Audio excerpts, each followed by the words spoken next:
ચૂક્યું છે અને હવે મોટા સમાચાર દેશની રાજનીતિમાં સૌથી મોટી હલચલ મચી છે નીતિશ કુમાર અને ચંદ્રબાબુ નાયડુ। જી હા, જેડીયુ અને ટીડીપી આ બંને નેતાઓના હાથમાં હવે આખી ગેમ છે।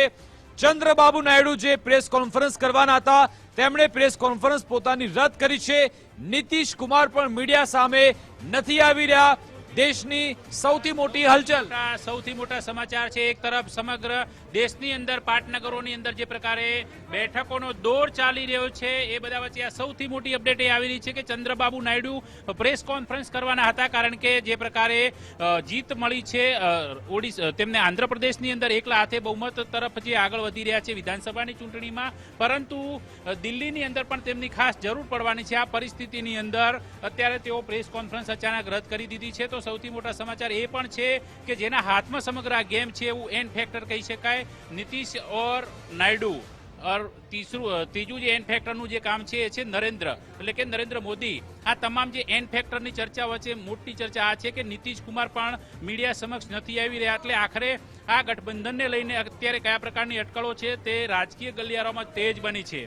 ચંદ્રબાબુ નાયડુએ પ્રેસ કોન્ફરન્સ રદ કરી અને બીજી બાબત એ છે કે અગાઉ તે યુપીએ સાથે રહી ચૂક્યા છે, એટલે તેમને થોડી જવામાં કોઈ અસહજતા નહીં થાય। સૌથી મોટી બાબત એ છે કે બિહાર અને આંધ્રપ્રદેશ હંમેશા માંગ કરતું રહ્યું છે કે તેમને વિશેષ રાજ્યનો દરજ્જો કેન્દ્ર સરકાર તરફથી પ્રાપ્ત થાય। જો કે આંધ્રની અંદર જો ટીડીપી એકલા હાથે સરકાર બનાવે છે, ભાજપ સાથે જો કે ગઠબંધન છે તો ત્યાં પોતે સીએમ બને છે, તો એ પરિસ્થિતિની અંદર જો કેન્દ્રમાં જો ઇન્ડી ગઠબંધનને જો સરકારને જો સમર્થન આપવાનું થાય તો આ પરિસ્થિતિની અંદર તેઓ પોતાની ડિમાન્ડ રાખી શકે છે। તો નીતિશ કુમાર અંગે તો પલટુરામનું જે લેબલ લાગેલું છે, પરંતુ ઇન્ડીના જનક પોતે રહી ચૂકેલા છે, ઇન્ડિયા ગઠબંધનના જનક ગણાય છે, એટલે એમને આવવા જવામાં જે પ્રકારે 4 દિવસ પહેલા જ તેજસ્વી યાદવનું એક નિવેદન હતું કે ચાચાના દિલમાં તો અમારા માટે પ્રેમ છે, 4 જૂન પછી ગમે તે કરશે, અને આજે એ પરિણામ કદાચ એ લક્ષી દેખાતું હોય તો આ એન ફેક્ટરની અંદર આ સૌથી મોટા બે નામ છે કે જેમના હાથમાં અત્યારે સત્તાની ચાવી છે એવું કહી શકાય। કારણ કે એનડીએ ગઠબંધનની કદાચ માની લઈએ તો લાજ બચાવી હોય તો આ નીતિશ કુમાર અને નાયડુએ।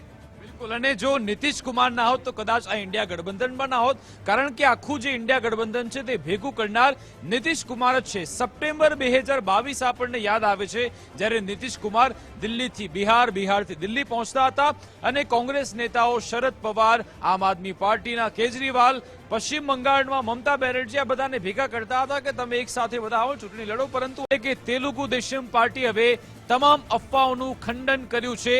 ચંદ્રબાબુ નાયડુની પાર્ટીએ કહ્યું છે સત્તાવાર રીતે કે અમે એનડીએની સાથે છીએ। એનડીએની જે હેટ્રિક વચ્ચે સૌથી મોટી મહત્વની બાબત એ જ હતી કે હવે ટીડીપીનું વલણ કઈ તરફનું રહેશે, શું તે ઇન્ડિયા તરફ જશે કે પછી એનડીએ તરફ જશે।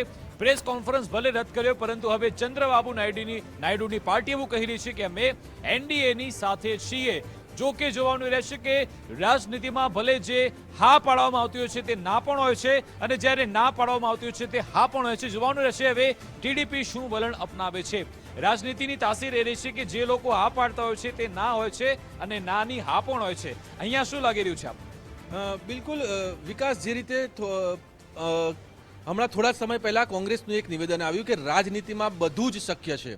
ટીડીપીએ અત્યારે તો કહ્યું છે કે એનડીએની સાથે છે અને ટીડીપી આમ તો અત્યારે ભાજપને સાથ આપી જ રહી છે, પરંતુ અને સત્તાવાર અત્યારે નિવેદન ભલે તેમણે આપ્યું હોય, પરંતુ આવતીકાલે શું થઈ શકે છે તેના પર કંઈ જ નક્કી ન કહી શકાય। કારણ કે ટીડીપી એ આંધ્રપ્રદેશમાં સપાટો બોલાવ્યો છે, આંધ્રપ્રદેશની લગભગ લોકસભાની બેઠકો પર પણ સપાટો બોલાવ્યો છે, સાથે વિધાનસભાની તમામ બેઠકો હવે વિધાનસભામાં તેઓ સરકાર બનાવવા જઈ રહ્યા છે। અને જે રીતે ચંદ્રબાબુ નાયડુનો જે એક ઉભરતો ચહેરો ફરી એક ઉભરી રહ્યો છે તે જોતા હવે તેમનું માન સન્માન હવે દેશમાં પણ વધી ગયું છે, અને તે જોતા જ ચંદ્રબાબુ નાયડુ જે ઈચ્છશે તેની સરકાર બને તેવા સંકેતો પણ મળી રહ્યા છે। રાહુલ ગાંધીએ જે અગાઉ કહ્યું કે અમે આવતીકાલે કહીશું કે અમે હવે શું કરીશું, એટલે સંપર્કમાં તો કોંગ્રેસ પણ તેમની સાથે છે અને ભાજપ પણ સતત તેમના સંપર્કમાં છે।